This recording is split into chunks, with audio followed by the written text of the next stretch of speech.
Buenas noches. Buenas noches. ¿Cómo se sienten el día de hoy? Bendecidos. Amén, gloria a Dios. Alabado sea Dios por la oportunidad que nos concede de una vez más estar en su casa de oración para alabar, bendecir y glorificar su santo nombre en esta noche. Es un privilegio para nosotros poder una vez más encontrarnos en la casa de Dios. Tengamos una palabra de oración. Eterno y amante Padre, gracias Señor porque eres tan bueno con nosotros. Gracias, oh Dios, por el privilegio de la vida que nos das y por la oportunidad de una vez más estar en tu presencia. En estos momentos, Señor, vamos a entrar en el estudio de tu palabra. Y te queremos pedir, oh Dios, que abra nuestro entendimiento, abra nuestros corazones y que todo lo que se diga aquí, Señor, sea para honra y gloria de tu santo nombre. Oh Dios, cuanto a mí también me encomiendo en tus santas manos. Úsame como tú quieras y que la honra y la gloria sea solamente para ti. Pedimos todo esto en los méritos de Jesús. Amén. Amén. Quiero aprovechar el tiempo porque vamos a hablar mucho hoy, así que vamos entonces a entrar en el estudio de esta noche y les invito a que abran conmigo sus Biblias en la carta de Pablo en Efesios 6, versículos 10 al 13. Efesios 6, versículos 10 al 13, y la palabra de Dios dice lo siguiente: por lo demás, hermanos míos, fortaleceos en el Señor y en el poder de su fuerza. Vestíos de toda la armadura de Dios para que podáis estar firmes contra las acechanzas del diablo. Porque no tenemos lucha contra sangre y carne, sino contra principados, contra potestades, contra los gobernadores de las tinieblas de este siglo, contra huestes espirituales de maldad en las regiones celestes. Por tanto, tomad toda la armadura de Dios para que podáis resistir en el día malo y habiendo acabado todo, estar firmes. Arnold J. Toynbee, un excelente historiador londinense, dijo que la historia de la humanidad es la historia de las guerras. Desde que el pecado entró en el mundo, jamás hubo tiempo de completa paz. Las guerras hacen parte de la historia humana. Cada acuerdo de paz provoca que se inviertan más en armas de destrucción. Y si vayamos un poquito a la historia, vamos a ver que solamente en el siglo pasado el mundo fue azotado por dos grandes guerras mundiales. La primera de ellas en 1914 a 1918. Y más de 30 millones de personas fueron muertas. Pareciera que el mundo había aprendido la lección, pero en 1939 comenzó la Segunda Guerra Mundial, que fue hasta 1945. Y más de 60 millones de personas fueron cruelmente eliminadas de la tierra. Proliferan las guerras étnicas, las guerras tribales, las guerras religiosas, las guerras ideológicas. Y lamentablemente estamos en un mundo que por donde quiera que nosotros vayamos, respiramos guerras. Guerras entre familias, guerras entre partidos políticos, guerras entre ideologías contra otras ideologías. Pero hoy no vine aquí a tratar sobre este tipo de guerras. Hoy vine aquí a tratar con ustedes sobre una guerra más ampliada, más grave y con consecuencias más destructoras. Y quiero usar como tema de hoy, estamos en guerra. ¿Qué tipo de guerra es esta? ¿Qué clase de batalla es esta que afecta a todos nosotros? Sepa, querido hermano, que en esta guerra no hay campo neutro. En esta batalla nadie está dispensado. El que no es un guerrero es una víctima. No hay campo neutro. No hay lado neutro. Estoy seguro de que todos nosotros conocemos esta imagen, ¿verdad?, que ilustra los dos caminos. Este cuadro nos ilustra, queridos hermanos, que o estamos en el camino ancho o entonces estamos en el camino angosto. O el hombre vive bajo el gobierno de Cristo o entonces él vive bajo la potestad de Satanás. O el hombre vive y camina en el reino de la luz, o entonces él vive y camina en el imperio de las tinieblas. O Jesús es el Señor de tu vida, o entonces Satanás es el Señor de tu vida. O Dios gobierna tu historia, o entonces Satanás lo hace. En suma, queridos hermanos, la vida cristiana no se desarrolla en un campo de diversiones o entonces en un resort de vacaciones. Vivimos en un campo de guerra minado, queridos hermanos. Nuestra carne lucha contra el espíritu porque sabemos que la carne tiene la tendencia de inclinarse hacia el lado malo y esto nos provoca enemistad con Dios. Vivimos en un mundo cuyos valores son diferentes a los principios, a los valores del reino de Dios. Un mundo cuyas tendencias es de distorsionar la verdad, maquillar la mentira, transformar el pecado en algo apetitoso, ventajoso y deleitoso. Pero tenemos aún más en medio de todo esto un enemigo visible, o mejor, un enemigo invisible y sobre todo real. Un enemigo que tú y yo no podemos luchar contra él, con armas carnales. Porque tú y yo necesitamos de armas espirituales y poderosas en Dios para destruir la resistencia del mal y eliminar discursos falsos con apariencia de verdad. Entonces, queridos hermanos, todos nosotros estamos en esta guerra y hoy quiero tratar con ustedes precisamente sobre este asunto de tamaña relevancia. Y en el estudio de esta materia hay dos cosas que necesitamos prestar mucha atención y tener mucho cuidado.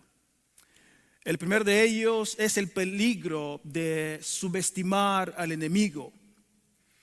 Hermanos, cuando se trata de guerra, no hay nada más peligroso que enfrentar un enemigo que tú y yo no conocemos quién es.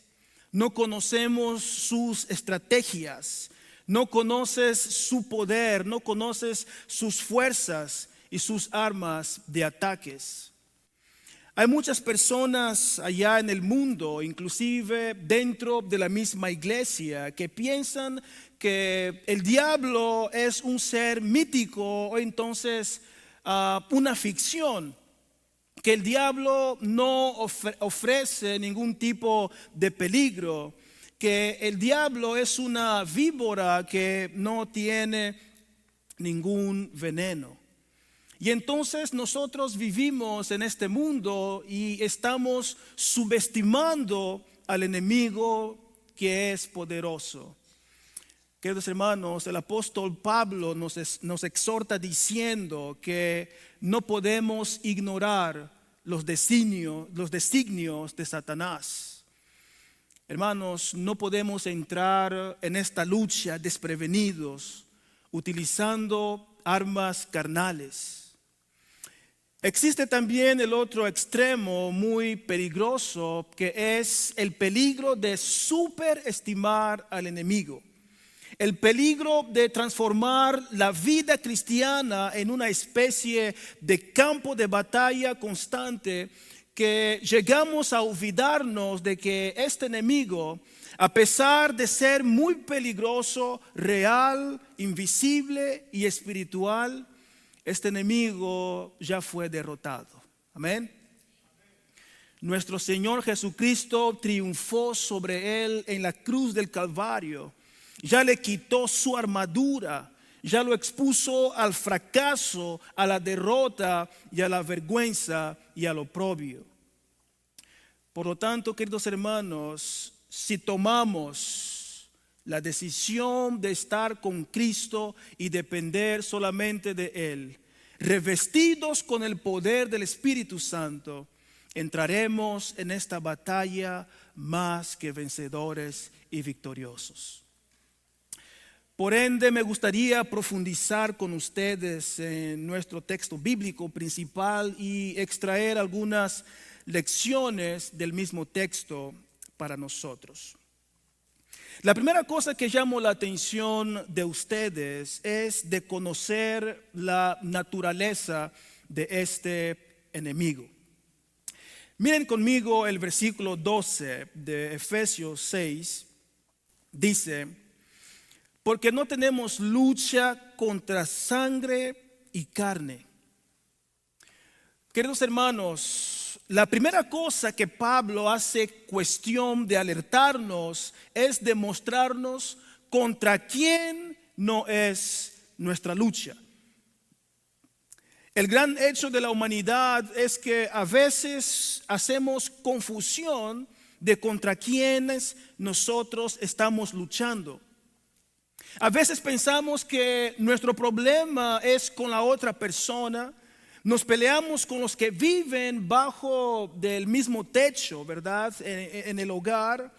Las parejas peleándose con frecuencia, y esto a veces los lleva al divorcio. Y por no entender contra quién es nuestra verdadera lucha, hoy día tenemos matrimonios fracasados. Las peleas en los matrimonios aumentan con frecuencia. El hogar de muchos hoy día se ha convertido en un campo de batalla en donde sobrevive el que es más valiente.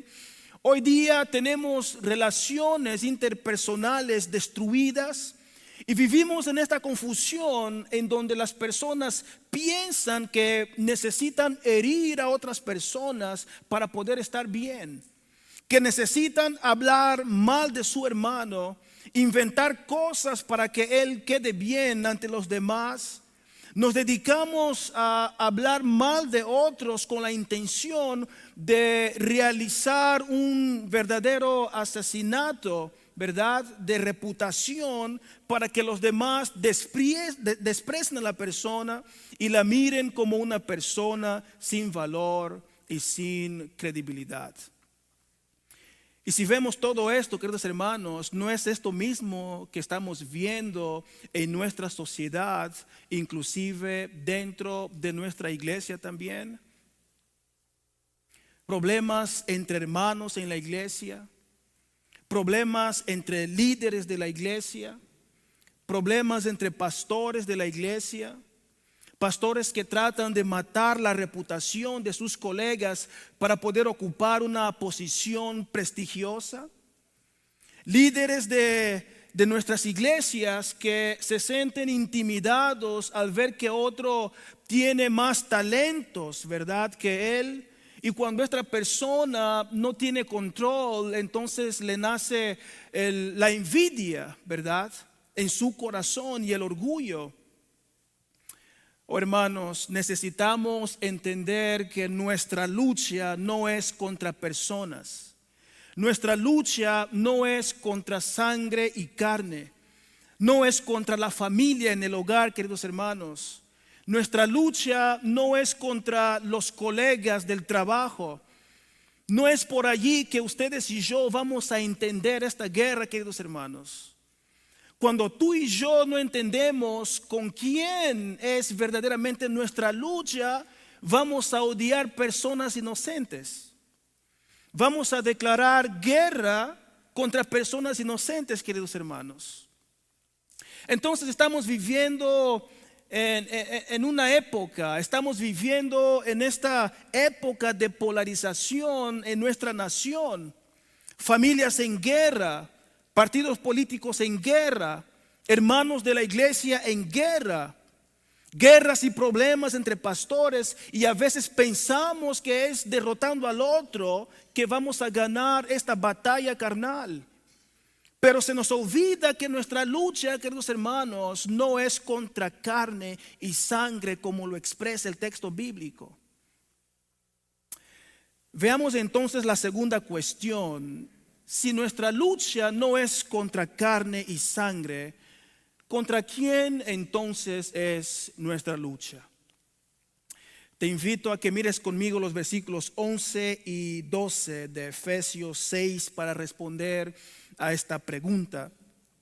Y la palabra de Dios dice: vestíos de toda la armadura de Dios, para que podáis estar firmes contra las acechanzas del diablo, porque no tenemos lucha contra sangre y carne, sino contra principados, contra potestades, contra los gobernadores de las tinieblas de este siglo, contra huestes espirituales de maldad en las regiones celestes. Ahí está nuestra verdadera lucha. Ahí está con quienes nosotros verdaderamente estamos luchando, queridos hermanos. No es con nuestros hermanos de la iglesia, no es con la familia en el hogar, no es con los colegas en el trabajo. Aquí está claro el texto bíblico mencionándolo. Y la primera cosa que el texto bíblico dice es que nuestra lucha es contra el diablo, en el versículo 11. Y este ser, queridos hermanos, es un ser maligno, es un ángel caído. La Biblia lo llama de Satanás, serpiente antigua, padre de la mentira, príncipe de las tinieblas. Esto no es un mito, queridos hermanos. Satanás no es una leyenda. Si tú miras el currículo de él con los nombres que el texto bíblico le da, te darás cuenta, queridos hermanos, de que tú y yo no podemos enfrentar a este enemigo con nuestras propias fuerzas. No podemos enfrentar a este ser con nuestras propias estrategias, con nuestros propios métodos, queridos hermanos. No podemos. No tenemos fuerzas para tal. No obstante, el versículo 12 nos retrata que hay una legión que lo acompaña. Y estos son los ángeles que con él fueron expulsos del cielo, queridos hermanos, y se convirtieron en demonios, y estos demonios están al comando de él. Y si usted y yo prestamos atención en estos pasajes, nos daremos cuenta, queridos hermanos, de que este enemigo tiene una organización en su sistema maligno, a saber, los principados, potestades, gobernadores de las tinieblas de este siglo, huestes espirituales de maldad. Queridos hermanos, son escalonamientos de poderes en este mundo maligno que guerrean en contra de nosotros. Saben, el doctor Jones, en su obra La batalla espiritual o el combate cristiano, él dice que hay demonios y demonios. Hay niveles entre ellos, queridos hermanos, y nosotros con nuestras propias fuerzas no podemos derrotarlos. Hermanos, hay problemas en nuestras vidas que ellos nos están causando. Si podemos ver a veces cómo estamos viviendo nosotros, vamos a ver algunas situaciones y en las formas como muchos de nosotros actuamos, no es algo natural, hermanos. Hay problemas en nuestras vidas que ellos nos causan y estos problemas solamente pueden ser resueltos con ayuno y oración, como Jesús le dijo en su palabra. Hay comportamientos en nuestras vidas que a veces pensamos que es normal, pero son las fuerzas del mal quienes los están causando, queridos hermanos. Y es allí en donde entra la importancia del ayuno y oración. Porque el mismo Jesús en una ocasión dijo a sus discípulos que esta clase de demonios no salen, ¿qué cosa? Sino con ayuno y oración. Es imprescindible que miremos rápidamente este episodio en Mateo 17, versículos 14 al 21. La palabra de Dios dice: cuando llegaron ellos a donde estaba la multitud, se le acercó un hombre que se arrodilló ante él diciendo: Señor, ten compasión de mi hijo que es lunático y padece mucho, porque muchas veces cae en el fuego y muchas en el agua. Y lo he traído a tus discípulos, pero no le han podido sanar. Respondiendo Jesús dijo: oh generación incrédula y perversa, ¿hasta cuándo estaré con vosotros? ¿Hasta cuándo os he de soportar? Traédmelo acá. Le increpó Jesús y el demonio salió de él y quedó curado el muchacho desde aquel momento. Entonces los discípulos se acercaron, acercándose a Jesús, le dijeron aparte: ¿por qué nosotros no pudimos echarlo fuera? Jesús les dijo: por vuestra falta de fe. Porque de cierto os digo que si tenéis fe como un grano de mostaza, diréis a este monte: pásate de aquí allá, y se pasará, y nada os será imposible. Pero esta clase de demonios no sale sino con ¿qué cosa? Con ayuno y oración, queridos hermanos. Noten ustedes aquí la importancia del ayuno y oración.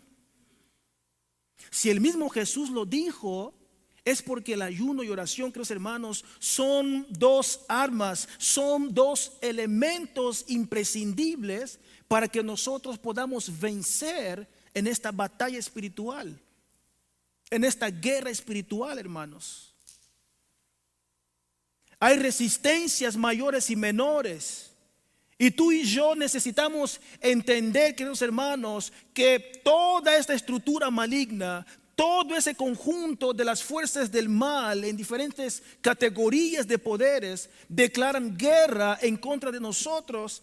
Y la Biblia nos dice que nuestra lucha es contra ellos. Oh, queridos hermanos, ellos no duermen. Ellos no se van de vacaciones. Ellos están aquí. Nos están mirando, esperando que nosotros les demos una sola oportunidad. Es por eso que la palabra de Dios dice en 1 de Pedro 5, el versículo 8, ¿qué cosa? Sed sobrios y velad, porque vuestro adversario, el diablo, como león rugiente, anda alrededor buscando ¿a qué cosa? ¿Buscando a quién? ¿A quién devorar, hermanos? Razón por el cual, queridos hermanos, necesitamos entender la seriedad de esto para que podamos percibir cuáles son las características de estos enemigos. Veamos entonces rápidamente estas características de estos enemigos. Y la primera de ellas, el primer de ellos, estos enemigos, queridos hermanos, son poderosos. La Biblia habla sobre principados y potestades. Saben, queridos hermanos, no hay nada más peligroso que la soberbia espiritual de yo pensar que tengo en mí mismo la fuerza y el poder para poder enfrentar a este enemigo.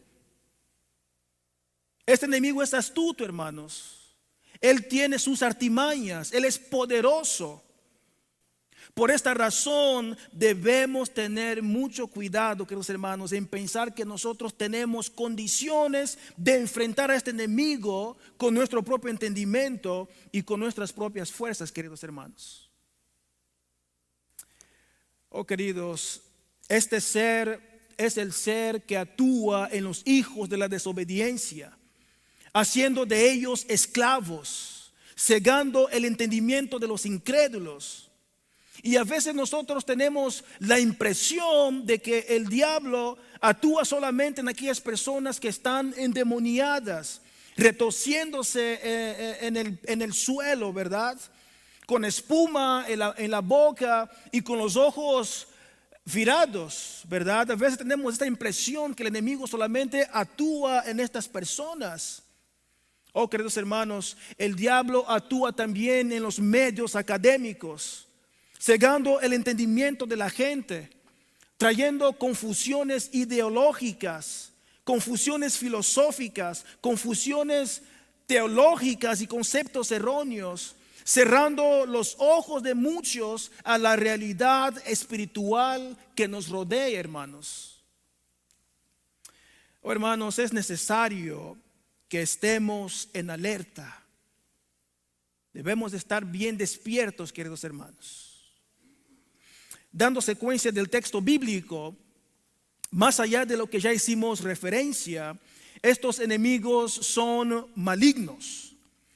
Ahí en el versículo 12 se menciona que nuestra lucha es contra huestes espirituales de maldad en las regiones celestes. A veces vemos cómo las personas actúan, ¿verdad? Y pensamos que es algo normal.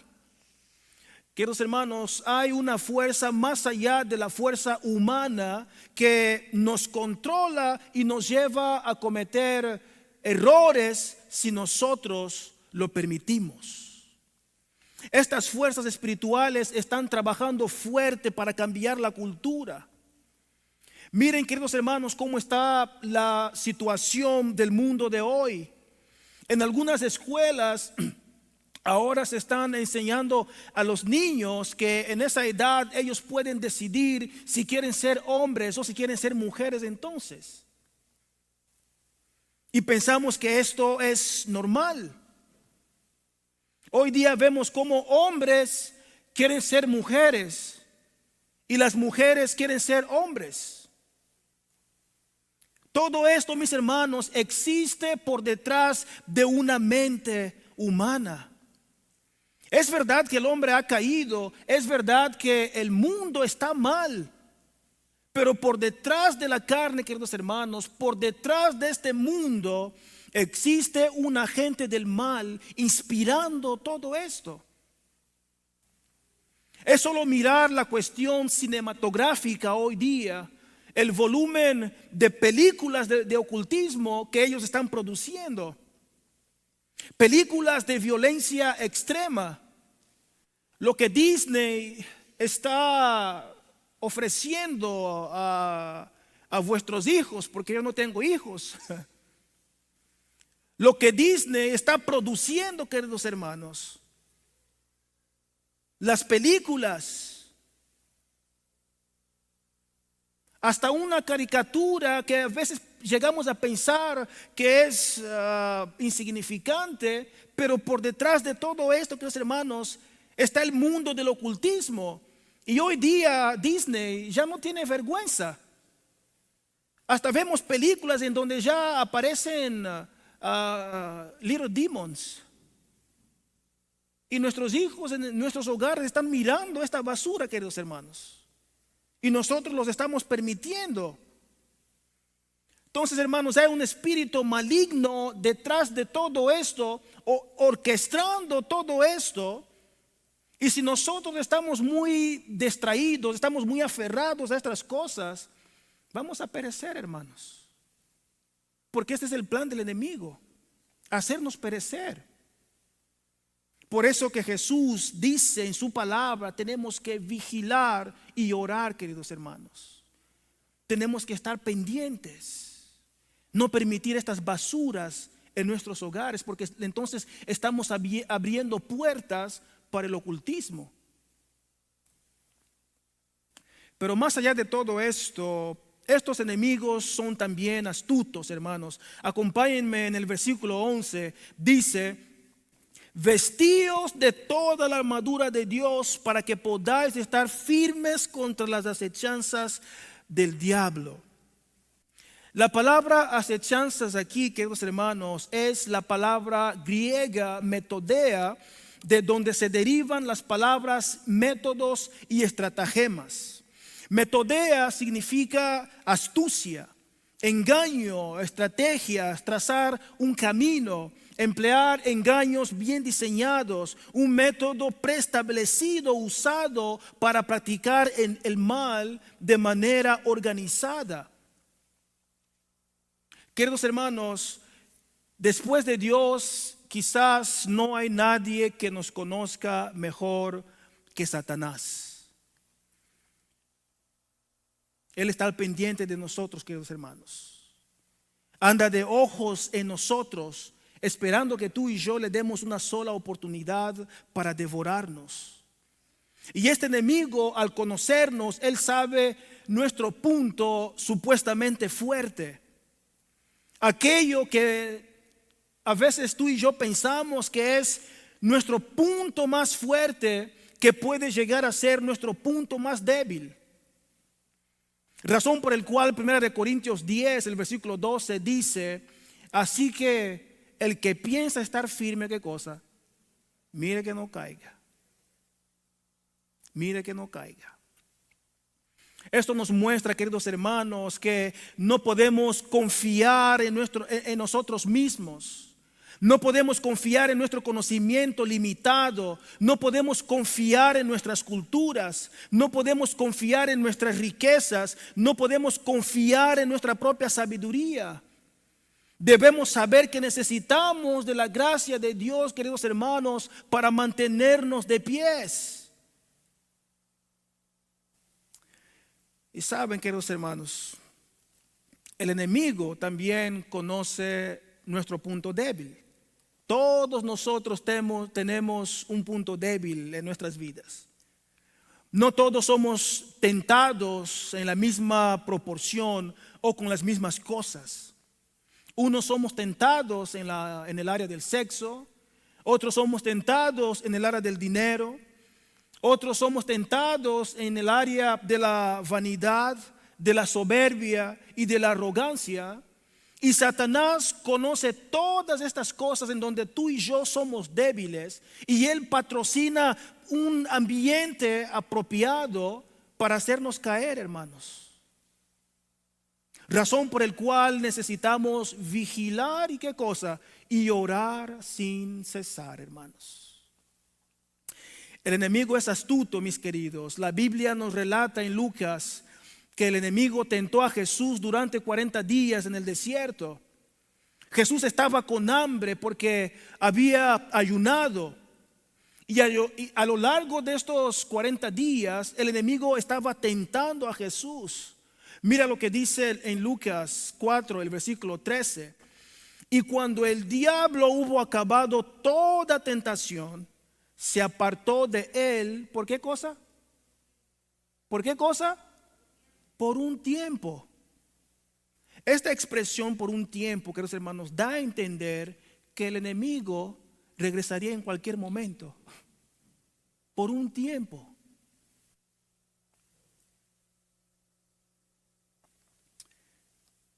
Y porque Jesús sabía que en cualquier momento el enemigo iba a regresar con otras estrategias, con otros instrumentos, con otras formas y métodos para seguir tentándolo, Jesús tenía que vigilar y orar sin cesar. Y más allá de todo esto, mis hermanos, necesitamos ahora no solamente conocer estos aspectos, sino también conocer las estrategias del enemigo. Y quiero hacer una pregunta, hablando en el lenguaje de guerra espiritual, ¿dónde creen ustedes que el enemigo enviará a sus subordinados? ¿Dónde creen ustedes? ¿Dónde creen ustedes que el enemigo va a enviar a sus demonios más peligrosos? ¿En un estadio de fútbol o en la iglesia? ¿Dónde creen ustedes que el enemigo podrá tentarnos con más sutileza? ¿En un bar, en un club o entonces en una reunión de oración? Por supuesto que en una reunión de oración, queridos hermanos. Razón por el cual debemos estar conscientes sobre el hecho de la gran batalla espiritual en el que tú y yo estamos viviendo.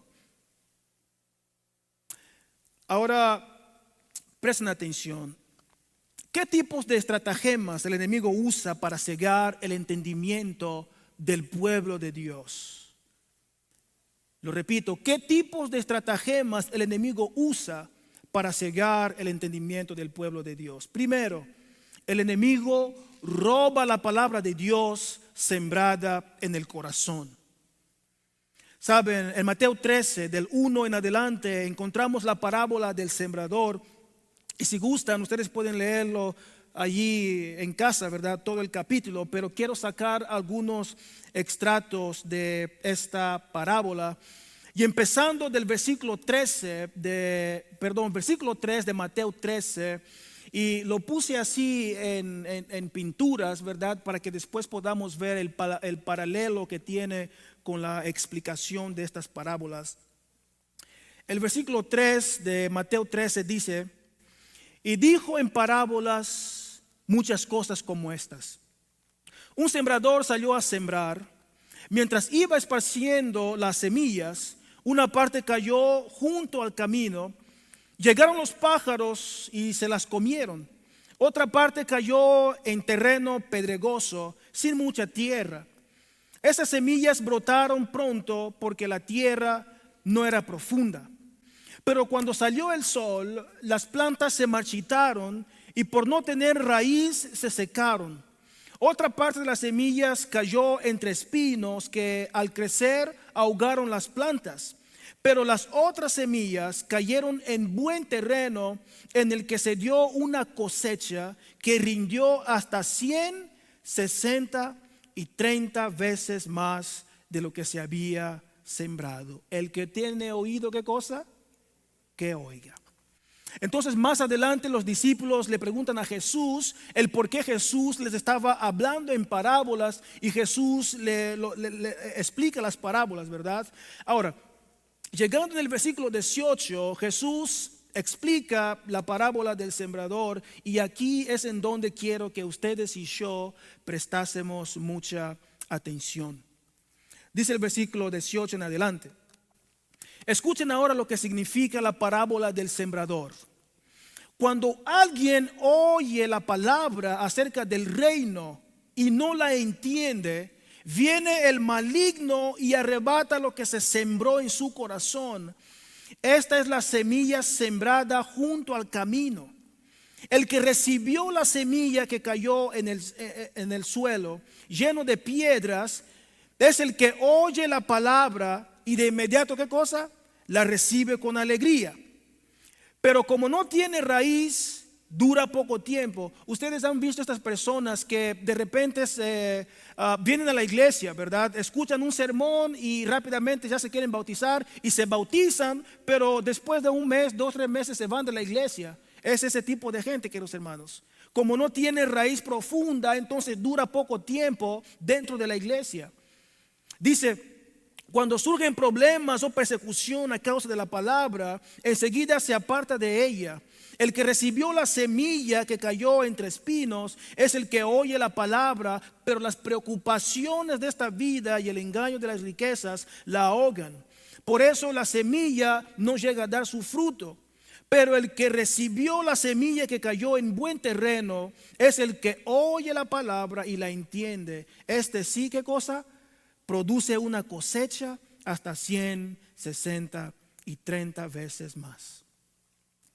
Hermanos, las semillas que cayeron en el camino y llegaron los pájaros y se las comieron, es cuando la palabra de Dios es predicada y viene el diablo y se lo arrebata del corazón y la persona no cree en la palabra de Dios. los hace dudar de la palabra de Dios. Y para aquellos que piensan que el enemigo no puede entrar en la iglesia, déjenme decirles, queridos hermanos, que él sí entra en la iglesia. El enemigo entra en la iglesia, queridos hermanos. ¿Cuántos de nosotros venimos aquí a la iglesia y la palabra de Dios, la palabra predicada, entra en un oído y sale del otro? ¿Cuántos de nosotros venimos aquí a la iglesia, escuchamos el mensaje, pero tenemos un corazón duro que nunca cambia?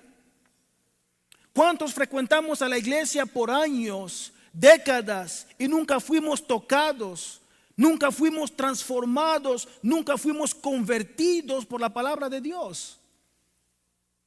Queridos, Satanás viene y roba la palabra sembrada de nuestro corazón. Él viene y ciega el entendimiento de la gente. Él viene y cierra el oído de la gente para no escuchar la verdad de la palabra de Dios. Por esta razón, queridos hermanos, el culto de adoración es un momento de guerra espiritual. Y nosotros, eso lo miramos cuando estamos aquí en la iglesia. ¿Cuánta gente en la hora del culto empieza a dormir? Y empieza saliendo y caminando de un lado para el otro. Los niños de repente empiezan a llorar. Es obra de Satanás, queridos hermanos. El culto es un momento de guerra espiritual. Por esta misma razón, queridos hermanos, deberíamos de orar más. Deberíamos depender mucho más de Dios, porque si Dios no aplica su palabra en nuestros corazones, entraremos aquí vacíos y saldremos de aquí vacíos o inclusive peores, queridos hermanos. Por ende debemos pedirle a Dios en ayuno y oración que quite la venda de nuestros ojos, quite los tapones de nuestros oídos, cambie nuestros corazones de piedra y pone en nosotros un corazón de carne para que nos humillemos debajo de la poderosa mano de Dios, para que la palabra de Dios sea impregnada en nuestros corazones, queridos hermanos. Satanás viene y roba la palabra del corazón, queridos hermanos. Más allá de todo esto, el diablo hace más. Dice la Biblia en Génesis 3, versículo 1 al 5. Voy un poco rápido porque quiero estar dentro del tiempo. Génesis 3, versículo 1 al 5. Dice ahí que Satanás coloca dudas en las personas sobre la palabra de Dios. Y ustedes ven la respuesta que le da a Eva. ¿Con que Dios os ha dicho esto? ¿Es en serio que Dios les dijo esto? Satanás coloca dudas en nuestros corazones, queridos hermanos. ¿Y cuántos de nosotros también hoy día estamos escuchando la voz de la serpiente? La voz que Eva escuchó en el jardín. ¿Cuántos de nosotros también estamos así, queridos hermanos? Cuando la palabra de Dios nos advierte en algo, allí viene el enemigo y nos sembra dudas en nuestros corazones. No, es que la Biblia allí no quería decir esto. Nos queremos creer más sabios que Dios, que queremos invalidar los parámetros que Dios ha establecido en su palabra. Queridos hermanos, esta es la acción del enemigo de Dios. Roba de nuestros corazones la palabra de Dios y nos siembra dudas. Por ende, queridos hermanos, debemos tener mucho cuidado porque todo el desvío de la palabra de Dios, toda mala enseñanza, queridos hermanos, es enseñanza de Satanás. Es enseñanza de Satanás, hermanos. Él quiere llevarnos lejos de la Biblia. Quiere llevarnos a dudar de la Biblia para que vivamos una vida déspota y sin reglas. Tercera estrategia del enemigo. La Biblia dice que el enemigo siembra la cizaña, la mala hierba dentro del pueblo de Dios, en medio del trigo. Y cuando Jesús interpreta esta parábola, Él dice que la cizaña son los hijos del diablo. Y quiero que me acompañen rápidamente en Mateo 13, versículo 24 en adelante. Dice la palabra de Dios. Jesús contó otra parábola. El reino de los cielos es como un hombre que sembró buena semilla en su campo. Pero mientras todos dormían, llegó su enemigo y sembró mala hierba entre el trigo y se fue. Cuando brotó el trigo y se formó la espiga, apareció también la mala hierba. Los siervos fueron al dueño y le dijeron: Señor, ¿no sembró usted semilla buena en su campo? Entonces, ¿de dónde salió la mala hierba? Versículo 28. Esto es obra de un enemigo, respondió. Le preguntaron los siervos: ¿quiere usted que vayamos a arrancarla? No, contestó. No sea que al arrancar la mala hierba, arranquen con ella el trigo. Dejen que crezcan juntos hasta la cosecha. Entonces diré a los segadores: recojan primero la mala hierba y átenla en manojos para quemarla. Después recojan el trigo y guárdenla, o mejor, guárdenlo en mi granero. Ahora, del versículo 36 en adelante, cuando Jesús interpreta la parábola de la mala hierba, la cizaña, Él dice lo siguiente: una vez que se despidió de la multitud, entró en la casa. Se acercaron sus discípulos y le pidieron: explícanos la parábola de la mala hierba del campo. El que sembró la buena semilla es el Hijo del Hombre, respondió Jesús. El campo es el mundo y la buena semilla representa a los hijos del reino. La mala hierba son los hijos del maligno y el enemigo que la siembra, ¿quién es? ¿Quién es? Es el diablo. La cosecha es el fin del mundo y los segadores son los ángeles. Versículo 40. Así como se recoge la mala hierba y se quema en el fuego, ocurrirá también al fin del mundo. El Hijo del Hombre enviará a sus ángeles y arrancarán de su reino a todos los que pecan. ¿Y qué cosa? ¿Y qué? Y hacen pecar. Hermanos, nosotros somos pecadores, pero también estamos haciendo pecar a otros. Es una pregunta que cada uno de nosotros debemos de hacernos. ¿Estamos haciendo pecar a otros? Dice: los arrojarán al horno encendido, donde habrá llanto y crujir de dientes. Entonces los justos brillarán en el reino de su Padre. ¿Cómo qué? Como sol. El que tenga oídos, ¿qué cosa? Oiga.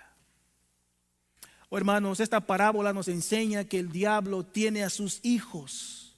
El diablo tiene sus subordinados. Y a veces con mucha astucia Él introduce a sus elementos dentro de la iglesia. Parecen cristianos pero no lo son. Tienen la pinta de cristianos pero no lo son. Hablan como cristianos pero no son cristianos. Porque a la hora de sacar el extracto de la vida, no tienen vida. Viven muertos espiritualmente como títeres en las manos de Satanás. Y el enemigo, queridos hermanos, pone a este tipo de gente dentro de la iglesia para causar cizaña, para causar división, para causar escándalos y para traer confusión en medio del pueblo de Dios. Y algunos tienen la audacia de decir que Satanás no entra en la iglesia.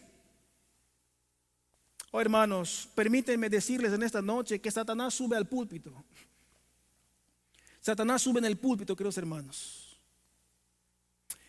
Y una evidencia de esto está en Zacarías 3, Zacarías el capítulo 3, que narra que el sumo sacerdote Josué estaba ministrando en presencia de Dios y Satanás estaba a su diestra, queridos hermanos, para poder oponerse a él, para poder desviarle, queridos hermanos.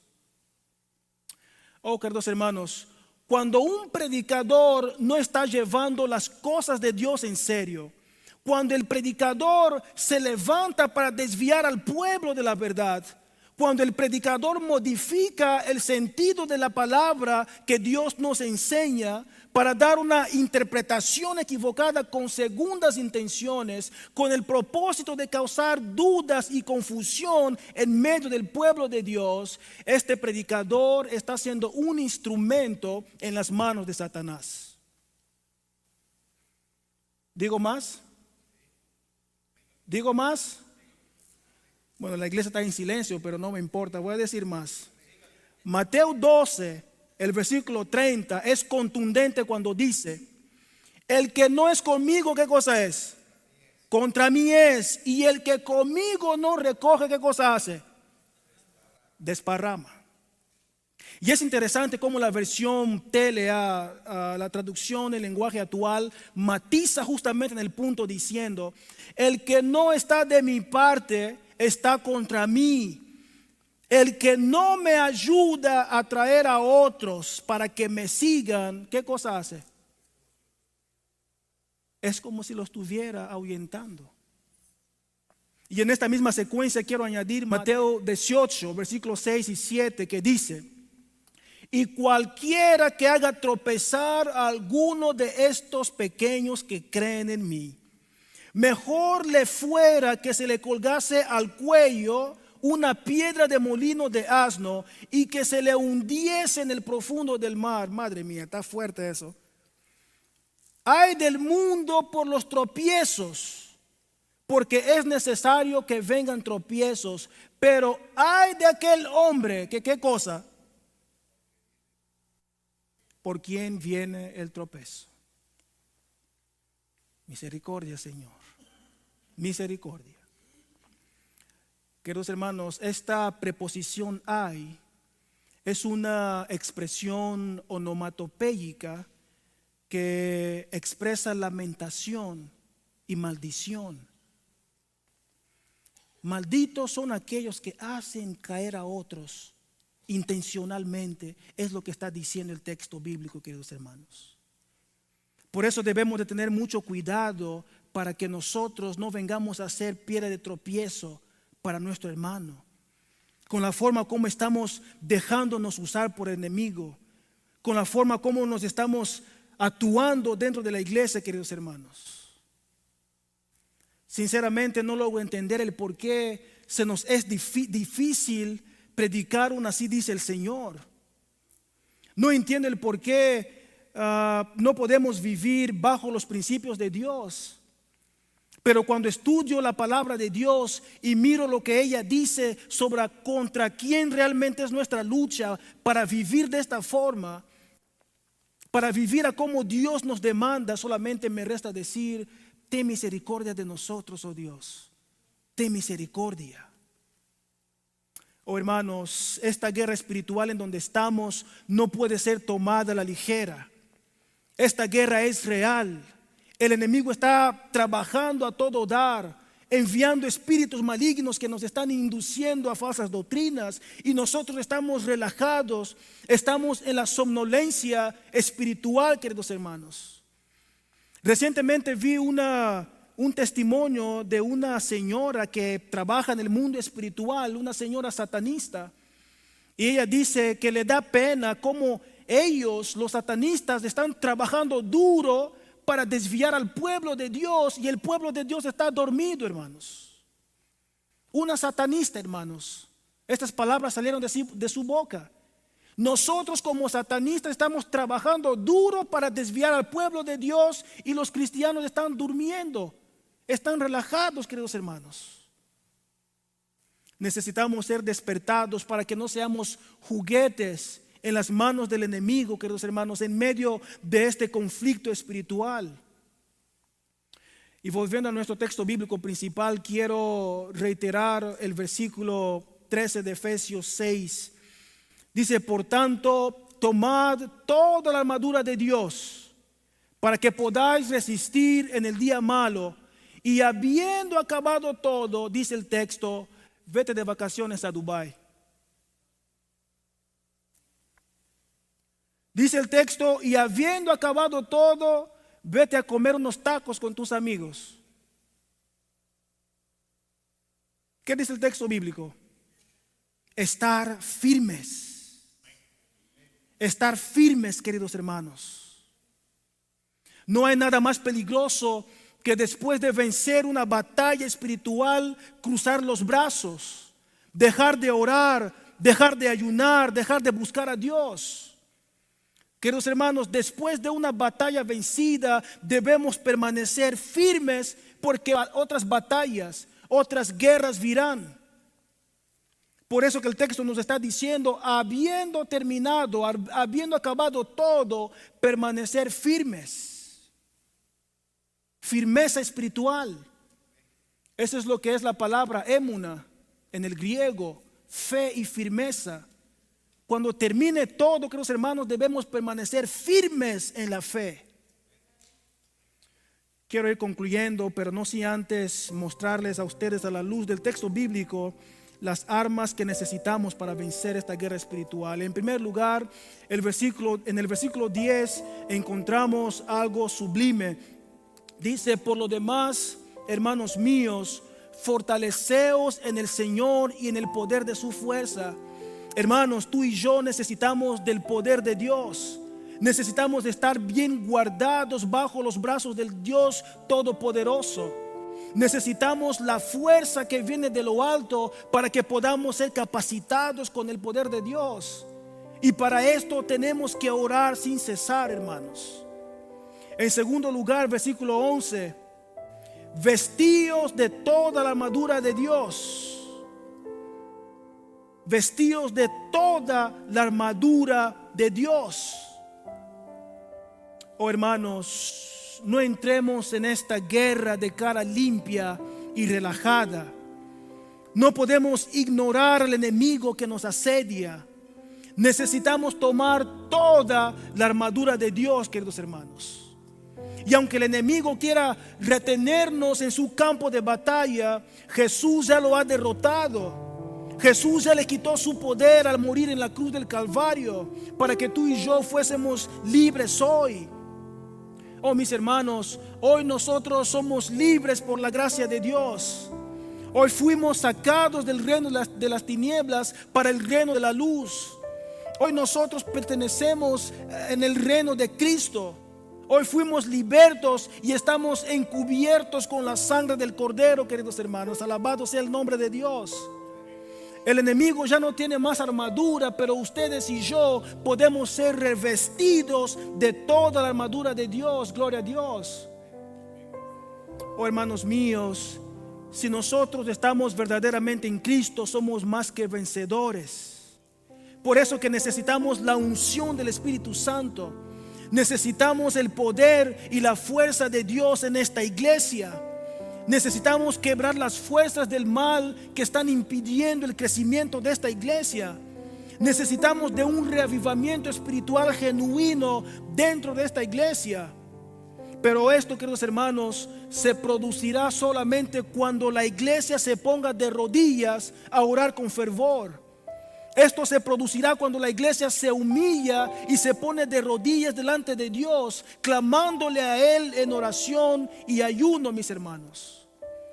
Segunda de Crónicas 7:14 dice, si se humillare mi pueblo, sobre el cual mi nombre es invocado, y oraren y buscaren mi rostro, y se convirtieren de sus malos caminos, entonces yo iré desde los cielos y perdonaré sus pecados y sanaré su tierra. Gloria a Dios.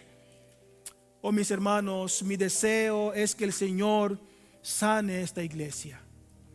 Que Él vista, o mejor, que Él nos vista con toda su armadura, para que en medio de esta guerra espiritual podamos permanecer firmes y, habiendo terminado todo, ser más que vencedores. Que el Señor nos pueda ayudar en esta noche, mis hermanos, y que podamos ser revestidos de toda la armadura de Dios. Que el Señor nos bendiga.